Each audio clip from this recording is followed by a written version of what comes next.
কর্মী ভাই ও বোনেরা, আসসালামু আলাইকুম। আমরা আজকে মূলত একটা বিষয় নিয়ে কথা বলতে এসেছিলাম। বিষয়টা ছোট কিন্তু খুব গুরুত্বপূর্ণ। সেটা হলো যে আরপিওতে না থাকা সত্ত্বেও মনোনয়নপত্র যেটা জমা দিতে হয়, সেই মনোনয়নপত্রটা তার প্রত্যেকটা কলাম এটা পূরণ করতে হয়। সেখানে একটা জায়গায় বলা আছে যে সন্তানেরও আয়করের হিসাব দিতে হবে, কিন্তু আরপিওতে বলা আছে এবং আমরা সবাই জানি যে প্রার্থীর উপর নির্ভরশীল যারা, তাদের তার উপার্জন বা আয় ইত্যাদির হিসাবটা দিতে হয়। কিন্তু এবার সেটার সাথে সন্তান বলে একটা কলাম করা হয়েছে, যেটা নিয়ে সব জায়গায় একটা একটা প্রশ্নের সব উদ্রেক হয়েছে যে এটা মানেটা কি। কারণ অনেকের সন্তানরা নিজেরাই উপার্জনক্ষম এবং তারা নির্ভরশীল নন।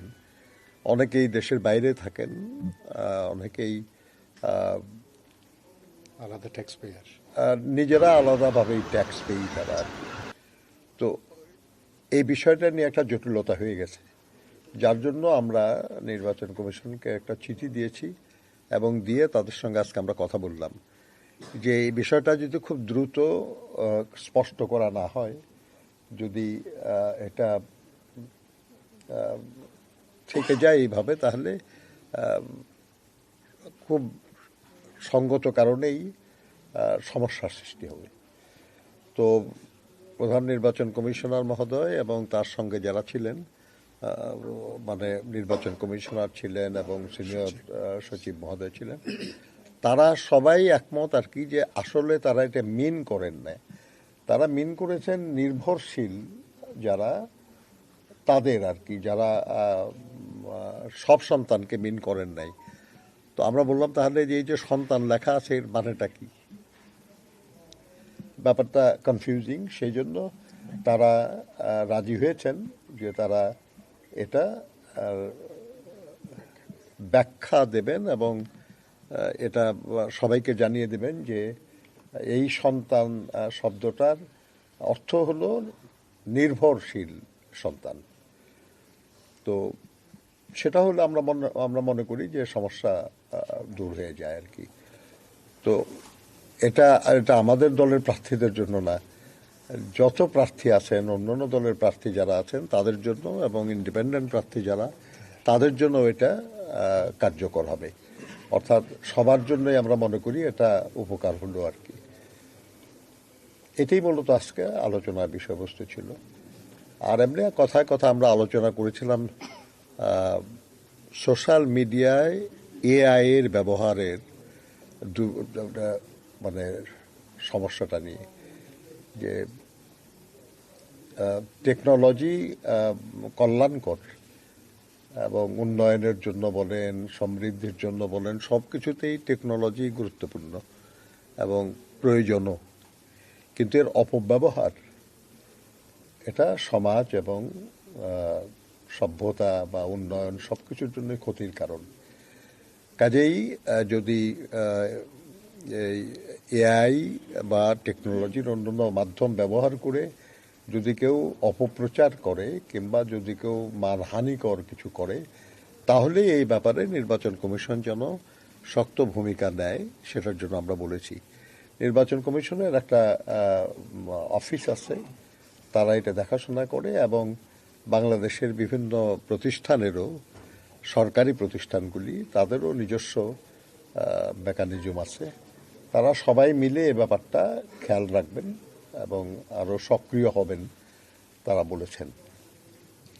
আমরা তাদেরকে এটাও অনুরোধ করেছি যে এটা বন্ধ করার যে প্রক্রিয়া, সেই প্রক্রিয়াটা একটু সময় সাপেক্ষ, কিন্তু আপনারা যদি খুব দ্রুত ফ্যাক্ট চেক করে যদি এটাকে ফেক চিহ্নিত করেন, তাহলে আপনার এই নিয়ে নেতিবাচক প্রচারণাটা কম ক্ষতিকারক হবে। তো এটাও তারা বিবেচনার আশ্বাস দিয়েছেন আমাদের। আমরা মনে করি যে যারা এসব কাজ করে তারা তো আমাদের সবার জন্যই ক্ষতিকারক মানুষ, কিন্তু তারপরেও যা হয় আর কি, যে কেউ নিজের পক্ষে বেশি বলার না থাকলে অন্যের বিপক্ষে বলে নিজের ভালো করার চিন্তা করে অনেকেই আর কি, যদিও হয় না সেটা, কিন্তু চেষ্টা করে অনেকেই। এটা অনুরোধ করা, তাদেরকে বুঝায়া বলা, এগুলো ভদ্রসম্মত কাজ, কিন্তু শুধু ভদ্রসম্মত কাজে তো হয় না। সেই জন্য যাতে তাদের বিরুদ্ধে আইনানুগ ব্যবস্থা নেওয়া হয়, সেই অনুরোধটা আমরা করেছি। ধন্যবাদ আপনাকে। তফসিল সংশোধন কিংবা এই ধরনের কোনো বিষয় না, এ ব্যাপারে আমরা কোনো আলোচনা করি নাই। তফসিলে মানে মনোনয়ন ফর্ম জমা দেওয়ার সময় বাড়ানোর এই ব্যাপারে আমরা আমাদের দলের কোনো সিদ্ধান্ত নাই, বা এই ব্যাপারে আমাদের আলোচনার কোনো ম্যান্ডেট ছিল না, আজ আমরা করি নাই। জামাত 3 তারিখ সমাবেশ করছে, ওইটা নিয়ে আপনারা কোনো আলোচনা করেছেন কিনা? কিসের? জামাত ইসলাম 3 তারিখে সমাবেশ করছে, ওই বিষয় নিয়ে আপনারা কোনো আলোচনা করছেন কিনা? জামাত ইসলাম 3 তারিখে একটা সমাবেশ ডাক দিয়েছে কিনা বা এই ধরনের কোনো সমাবেশ করা যায় কিনা? হ্যাঁ, আমি জানি, এই নিয়ে আমরা কোনো আলোচনা করি নাই। তবে আমার জানা মতে, আমি একজন রাজনৈতিক কর্মী হিসেবে আমি যেটা বুঝি, যে নির্বাচনী প্রচারণা এখন বন্ধ, কিন্তু যে কোনো রাজনৈতিক সংগঠনের সাংগঠনিক কার্যক্রম কিন্তু বন্ধ নাই। ওনারা যা করবেন সেটা নির্বাচনী আচরণ বিধির ভঙ্গে হয় কিনা, এটা তারা ইলেকশন কমিশন বুঝবে, আর তারা বুঝবে। ধন্যবাদ।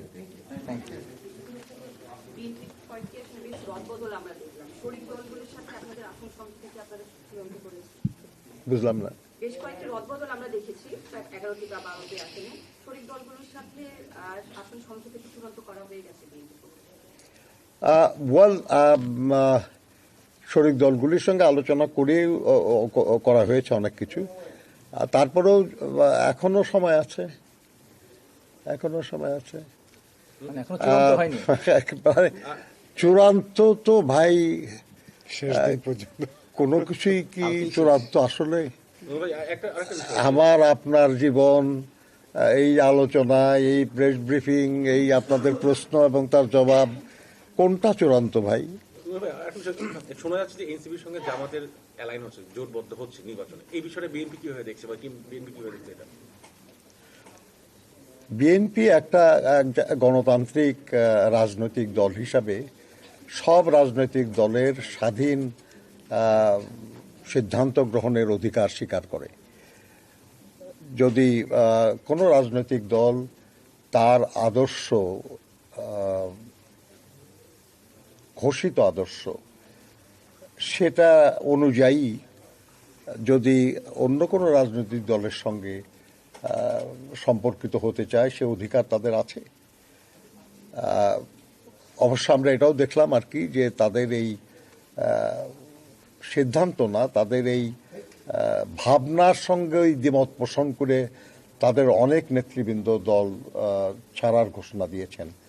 অর্থাৎ মনে হয় যেন তাদের ঘোষিত আদর্শ বা ঘোষিত ভাবনার সঙ্গে তাদের এই নতুন চিন্তা, এটা বোধহয় যাচ্ছে না আর কি। যাই হোক, এটা তাদের ব্যাপার, এটা আমাদের ব্যাপার না। আমি এ ব্যাপারে আপনাদের কিছু বলতে পারবো না, কারণ এটা দলের রাজনৈতিক সিদ্ধান্ত।